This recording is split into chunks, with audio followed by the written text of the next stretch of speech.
राहुल, कल तुम्हारा जन्मदिन है।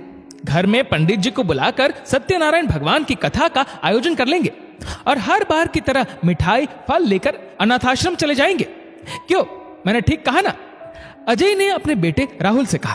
पर 14 वर्षीय राहुल की इच्छा थी कि इस बार जन्मदिन पर अपने दोस्तों को घर बुलाए, केक काटे, सबसे गिफ्ट ले। पर पापा से कहने की हिम्मत जुटा नहीं पा रहा था। पापा, आप ही हो आइए अनाथाश्रम, मेरे एग्जाम आने वाले हैं ना, इसलिए मैं नहीं आऊंगा। अजय जी के परिवार में उनकी पत्नी माला, बड़ा बेटा राहुल और छोटा बेटा मयंक थे। अजय जी हर त्योहार, बच्चों के जन्मदिन, अपनी शादी की सालगिरह जैसे खास मौकों पर अनाथाश्रम मिठाई तोहफे लेकर जरूर जाया करते थे। बच्चे भी जब छोटे थे तो साथ जाया करते थे। थोड़े बड़े होने पर कोई ना कोई बहाना बनाकर अनाथाश्रम जाने से बचते थे।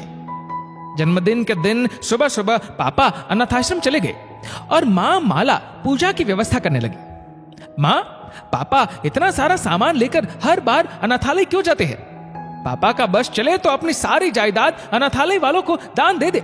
राहुल बोला। नहीं बेटा, ऐसे नहीं बोलते, माँ ने समझाया। माँ, मेरी इच्छा है कि मैं शाम को अपने दोस्तों को घर बुलाऊं। माँ, आप हर बार हलवे को केक बनाकर अच्छे से प्लेट में सजाती हो ना, उसके बदले इस बार बाजार से क्रीम वाला केक लाए। राहुल ने अपनी इच्छा बताई। अनाथालय से आकर अजय जी ने भी इस बात पर अपनी सहमति दिखाई। राहुल खुद पास की बेकरी शॉप से केक लेकर आ गया। शाम को राहुल के दोस्तों के आने पर जैसे ही उसने केक काटा, उसके एक दोस्त ने केक का बड़ा सा हिस्सा हाथ में लिया और राहुल के मुंह पर लगाने ही वाला था कि अजय जी ने तुरंत उसे रोका। सब डर से चौंक गए।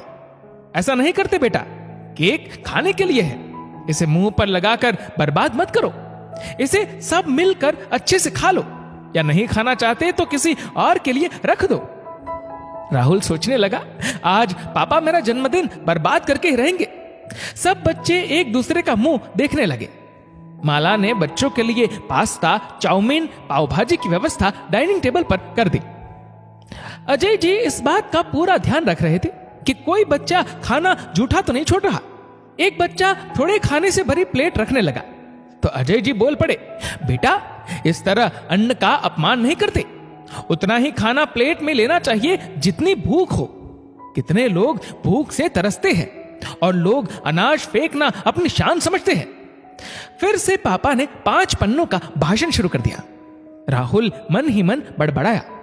चलो बच्चों, मैं तुम सबको कहीं लेकर चलता हूं, अजय जी बोले। माला ने एक छोटा बैग अजय को दिया। सब बच्चे घूमने के नाम से खुशी खुशी जाकर कार में बैठ गए। पापा, आप हमें आइसक्रीम खिलाएंगे? राहुल बोला। वह भी खिलाऊंगा, पहले ये बैग उसकी सही जगह पहुंचा दो, अजय जी बोले। थोड़ी देर बाद गाड़ी अनाथाश्रम के बाहर रुकी। बच्चे बेमन से आश्रम के अंदर जाते हैं।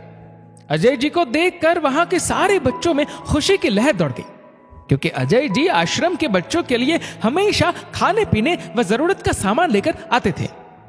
अजय जी ने बैग में से केक और खाने पीने की दूसरी चीजें निकाली। राहुल और दूसरे बच्चों से कहा, यह सब सामान यहाँ के बच्चों में बांट दो। बच्चे इतनी जल्दी जल्दी खा रहे थे जैसे बहुत दिनों बाद इतना बढ़िया खाना खाने को मिला हो। सब बच्चों के चेहरे खुशी से खिल गए। एक छोटा बच्चा राहुल से बोला, हैप्पी बर्थडे भैया। भैया, आप कितने सौभाग्यशाली हो, आप अपना जन्मदिन मनाते हो। आपकी मम्मी आपकी पसंद की चीजें बनाती है, आपके पापा आपको हर जरूरत की चीजें लाकर देते हैं। आपने कितने अच्छे कपड़े पहने हैं, क्योंकि आपके पास आपके मम्मी पापा है। हमारे मम्मी पापा नहीं है ना, हमें तो आप जैसे लोगों का इंतजार रहता है। उसकी बातें सुनकर राहुल और उसके दोस्त बहुत भावुक हो गए। फिर अजय जी ने कहा, बेटा, तुम लोग अब बड़े और समझदार हो रहे हो, इसलिए आज मैं अपने जीवन से जुड़ी सबसे बड़ी सच्चाई तुम्हें बताता हूं। मैं भी इस अनाथाश्रम का हिस्सा रह चुका हूं। मैं भी एक अनाथ था। अनाथाश्रम के गेट के पास कोई मुझे छोड़कर चला गया था। तब मैं मात्र 2 दिन का था। इन्हीं बच्चों की तरह मैंने अपना बचपन, किशोरावस्था अभावों में बिताई है। जब भी कोई अनाथाश्रम में प्रवेश करता तो एक आशा जगती थी कि कोई हमारे लिए सामान लेकर आया है। मैंने 12वीं तक की शिक्षा अनाथाश्रम में रहकर ही पूरी की। वहां से निकलकर मैंने छोटे मोटे काम करने के साथ आगे पढ़ना भी जारी रखा। नतीजन मुझे एक अच्छी नौकरी मिल गई। हमारे घर में जो दिलीप चाचा, पूनम बुआ आते हैं ना, वह मेरे सगे भाई बहन नहीं बल्कि अनाथाश्रम के बचपन के घनिष्ठ मित्र है। वो समय मैं कभी नहीं भूल सकता। इसलिए मैं इन बच्चों के दुख दर्द को अच्छे से समझता हूं। इसलिए खुशी के मौकों पर मिठाई लेकर आता हूं ताकि ये लोग भी त्योहार मनाएं। अजय जी की आंखों में आंसू थे।